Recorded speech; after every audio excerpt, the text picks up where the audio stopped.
നമുക്കൊന്ന് എറണാകുളം ജില്ലയിലേക്ക് പോകാം. എറണാകുളം ജില്ല എന്ന് പറയുമ്പോൾ സ്വാഭാവികമായും UDF മേൽക്കൈ അവകാശപ്പെടുന്ന ജില്ലയാണ് എറണാകുളം. പക്ഷേ എറണാകുളത്ത് ഇത്തവണ ആ മേൽക്കൈ അവർക്ക് കിട്ടുമോ എന്ന വളരെ പ്രധാനപ്പെട്ട ചോദ്യം അവരുടെ മുന്നിൽ നിൽക്കുന്നുണ്ട്. അതേസമയം തന്നെ മറുഭാഗത്ത് ഇടതുപക്ഷം ഇത്തവണ എറണാകുളത്ത് കുറച്ചുകൂടി മെച്ചപ്പെട്ട ഫലം പ്രതീക്ഷിക്കുകയും ചെയ്യുന്നുണ്ട്. കഴിഞ്ഞ തവണ ലഭിച്ച 5 സീറ്റുകൾക്ക് പുറമെ 3 മണ്ഡലങ്ങളിൽ കൂടി ഇത്തവണ LDF വിജയം അവിടെ പ്രതീക്ഷിക്കുന്നുണ്ട് എന്നതാണ് LDF ക്യാമ്പിൽ നിന്ന് ലഭിക്കുന്ന സൂചനകൾ.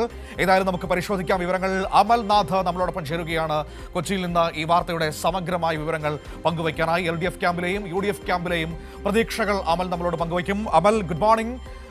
എന്താണ് എറണാകുളത്ത് ഇത്തവണ രണ്ട് പക്ഷങ്ങളും UDFനെ സംബന്ധിച്ച് അവരുടെ ഏറ്റവും പ്രധാനപ്പെട്ട ജില്ലയാണ്, വലിയ റിസൾട്ട് അവർ പ്രതീക്ഷിക്കുന്ന ജില്ലയാണ്.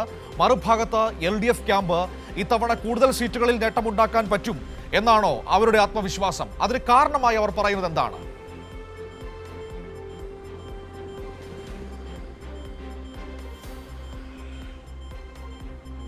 മനു, എല്ലാ തിരഞ്ഞെടുപ്പുകളും എടുത്തു പരിശോധിക്കുകയാണെങ്കിൽ UDFന് വലിയ മേൽക്കൈയുള്ള ജില്ലകളിൽ ഒന്ന് തന്നെയാണ് ഈ എറണാകുളം ജില്ല എന്ന് പറയുന്നത്. അതായത് 14 മണ്ഡലങ്ങളാണ് എറണാകുളം ജില്ലയിലുള്ളത്. ഈ 2021 തെരഞ്ഞെടുപ്പിലെ കണക്കെടുത്ത് പരിശോധിക്കുകയാണെങ്കിൽ അതിൽ 14ൽ 9 മണ്ഡലങ്ങളിലും UDF ആണ് വിജയിച്ചിട്ടുണ്ടായിരുന്നത്. 5 മണ്ഡലങ്ങളാണ് ഇടതുപക്ഷത്തിൻ്റെ കയ്യിലുണ്ടായിരുന്നത്. എന്നാൽ നിലവിലിപ്പോൾ ഏറ്റവും അവസാനം പുറത്തു വന്ന കണക്കുകളൊക്കെ തന്നെ പരിശോധിച്ചതിൽ നിന്നും നിലവിൽ ഇടത് ക്യാമ്പിൻ്റെ ഒരു വിലയിരുത്തൽ എന്ന് പറയുന്നത് കഴിഞ്ഞ തവണത്തെ 5 മണ്ഡലങ്ങൾക്ക് പുറമെ 3 മണ്ഡലങ്ങൾ കൂടി അധികമായി പിടിച്ചെടുക്കുവാൻ വേണ്ടി ഈ തിരഞ്ഞെടുപ്പിൽ സാധിക്കും എന്നുള്ളതാണ്. അങ്ങനെയെങ്കിൽ ഈ 14 മണ്ഡലങ്ങളിൽ 8 മണ്ഡലങ്ങളാകും ഇടതുപക്ഷം പിടിച്ചെടുക്കുക, അല്ലെങ്കിൽ ഇടതുപക്ഷത്തിൻ്റെ കയ്യിലുണ്ടാവുക എന്നൊരു വിലയിരുത്തലാണ് നിലവിലിപ്പോൾ ഇടത് ക്യാമ്പ് ഉള്ളത്. അതിൽ എടുത്തു പറയേണ്ടത്, അതായത് ആദ്യത്തെ ഒരു കാറ്റഗറിയിലുള്ള 5 മണ്ഡലങ്ങൾ കൊച്ചി, കളമശ്ശേരി, വൈപ്പിൻ, കോതമംഗലം, തൃപ്പൂണിത്തുറ എന്നീ മണ്ഡലങ്ങളാണ്. ഈ മണ്ഡലങ്ങളിലൊക്കെ തന്നെയും വലിയ രീതിയിലുള്ള വിജയം ഇടതുപക്ഷത്തിന് നേടാൻ വേണ്ടി സാധിക്കും എന്നുള്ളതാണ്. അതിൽ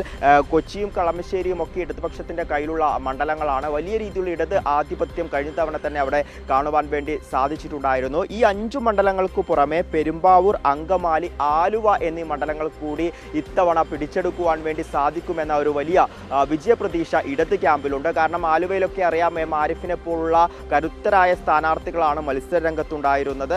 അതിനാൽ തന്നെ അവിടെ വലിയ പ്രതീക്ഷയാണ് ഇടത് ക്യാമ്പിൽ ഉള്ളത്. അതോടൊപ്പം തന്നെ തൃപ്പൂണിത്തുറ പോലുള്ള മണ്ഡലം, അവിടെയൊക്കെ BJPക്ക് വലിയ രീതിയിലുള്ള സ്വാധീനമുണ്ട്. കഴിഞ്ഞ തവണ 2021 തിരഞ്ഞെടുപ്പ് എടുത്ത് പരിശോധിക്കുകയാണെങ്കിൽ അവിടെയുള്ള BJP വോട്ടുകളൊക്കെ തന്നെയും കോൺഗ്രസിലേക്ക് മറിഞ്ഞ ഒരു സാഹചര്യം ഉണ്ട്. എന്നാൽ ഇത്തവണ BJP കരുത്തനായ ഒരു സ്ഥാനാർത്ഥി അവിടെ നിർത്തിയിട്ടുണ്ട്. ഒരു പക്ഷേ BJPയുടെ വോട്ടുകളൊക്കെ തന്നെ ആ സ്ഥാനാർത്ഥി സമാഹരിക്കുകയാണെങ്കിൽ അവിടെ ഇടത്തിന് വലിയ രീതിയിൽ വലതിന് വലിയ രീതിയിലുള്ള ഒരു മേൽക്കോയ്മ അല്ലെങ്കിൽ ഒരു ആധിപത്യം തൃപ്പൂണിത്തറയിൽ ഉണ്ടാകില്ല എന്നൊരു വിലയിരുത്തൽ നിലവിൽ ഉണ്ട്. അതോടൊപ്പം തന്നെ എടുത്തു പറയേണ്ട ഒന്നത് പെരുമ്പാവൂർ മണ്ഡലമാണ്. അതായത് പറവൂർ മണ്ഡലമാണ്. അവിടെ പ്രതിപക്ഷ നേതാവിൻ്റെ മണ്ഡലമാണ്. ആ പറവൂർ മണ്ഡലത്തിൽ 82% മുകളിലേക്കാണ് പോളിംഗ് ഉയർന്നിട്ടുണ്ടായിരുന്നത്. അത് ഒരു പക്ഷേ ഇടത് ക്യാമ്പിന് അല്ലെങ്കിൽ ഇടതുപക്ഷത്തിന് വലിയ രീതിയിലുള്ള ഒരു ആധിപത്യം ഉണ്ടാക്കും എന്നുള്ളതാണ്. ഈ പ്രതിപക്ഷ നേതാവിൻ്റെ മണ്ഡലത്തിൽ ED ടൈസൺ മാസ്റ്ററെയാണ് ഇടതുപക്ഷം സ്ഥാനാർത്ഥിയായി കൊണ്ടുവന്നിട്ടുണ്ടായിരുന്നത്. അദ്ദേഹത്തിന് അവിടെ വലിയ രീതിയിൽ ഒരു മേൽക്കോയ്മ അല്ലെങ്കിൽ ഒരു ആധിപത്യം ഉണ്ടാക്കുവാൻ വേണ്ടി സാധിച്ചിട്ടുണ്ട് എന്ന പ്രതീക്ഷയിലാണ് നിലവിൽ ഇപ്പോൾ ഇടതുപക്ഷം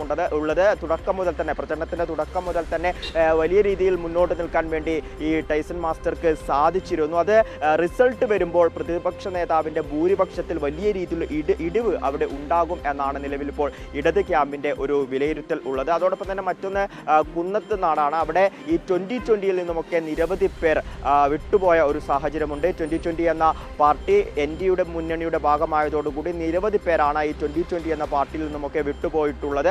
അവരുടെ വോട്ടുകൾ വളരെ നിർണായകമാണ്. അത് UDFനാണോ LDFിലേക്കാണോ പോവുക എന്നൊക്കെ അറിയേണ്ടിയിരിക്കുന്നു. നിലവിലെ MLA ആയ ശ്രീനിജനെയാകും കൂടുതൽ വോട്ടുകൾ ലഭിക്കുക എന്നാണ് നിലവിലിപ്പോൾ ഒരു വിലയിരുത്തലുള്ളത്. ഇത്തരം പ്രതീക്ഷകളിലാണ് ഇടതുപക്ഷമുള്ളത്. അതിനാൽ തന്നെ ഈ എറണാകുളം ജില്ല നേരത്തെ സൂചിപ്പിച്ച പോലെ തന്നെ UDFന് വലിയ രീതിയിലുള്ള ആധിപത്യം ഉണ്ടായിരുന്ന ജില്ലയാണ്. കഴിഞ്ഞ തിരഞ്ഞെടുപ്പൊക്കെ എടുത്ത് പരിശോധിക്കുകയാണെങ്കിൽ അത്തരത്തിൽ തന്നെ കാണുവാൻ വേണ്ടി സാധിക്കും. അതോടൊപ്പം തന്നെ പ്രതിപക്ഷ നേതാവിൻ്റെ ജില്ലയാണ്. എന്നാൽ ഇത്തവണ അങ്ങനെ ആയിരിക്കില്ല കാര്യങ്ങൾ. 8ഓളം മണ്ഡലങ്ങളിൽ LDFന് വിജയിക്കുവാൻ വേണ്ടി സാധിക്കുമെന്നൊരു വിലയിരുത്തലാണുള്ളത്. അത് ഈ ഒരു തിരഞ്ഞെടുപ്പ് തെരഞ്ഞെടുപ്പ് പ്രചരണത്തിന്റെ തുടക്കം മുതൽ തന്നെ അത്തരം കാര്യങ്ങളൊക്കെ തന്നെ നമുക്ക് മനസ്സിലാക്കുവാനും സാധിച്ചിരുന്നു. ഈ പ്രചരണ സമയങ്ങളിലൊക്കെ തന്നെ ഇടത് സ്ഥാനാർത്ഥികൾക്ക് വലിയ രീതിയിലുള്ള സ്വീകാര്യത അത് വലതു കോട്ടകളിൽ പോലും കിട്ടുന്നത് കാണാൻ വേണ്ടി സാധിച്ചിരുന്നു. അതൊക്കെ തുടക്കം മുതൽ തന്നെ ഇടത് ക്യാമ്പിന്റെ പ്രതീക്ഷ ഉയർത്തിയിരുന്ന ഒരു സാഹചര്യമായിരുന്നു. തെരഞ്ഞെടുപ്പ് കഴിഞ്ഞതോടുകൂടി ആ പോളിംഗ് പെർസെൻറ്റേജ് കൂടി പുറത്തു വന്നതോടുകൂടി ആ പ്രതീക്ഷ ഒന്നുകൂടി ഉയർന്നു എന്ന് തന്നെ പറയേണ്ടിയിരിക്കുന്നു. 8ഓളം മണ്ഡലങ്ങൾ ഇത്തവണ പിടിച്ചെടുക്കുവാൻ വേണ്ടി സാധിക്കുമെന്ന വലിയ പ്രതീക്ഷയിൽ തന്നെയാണ് ഇടത് ക്യാമ്പുള്ളത്. മനു.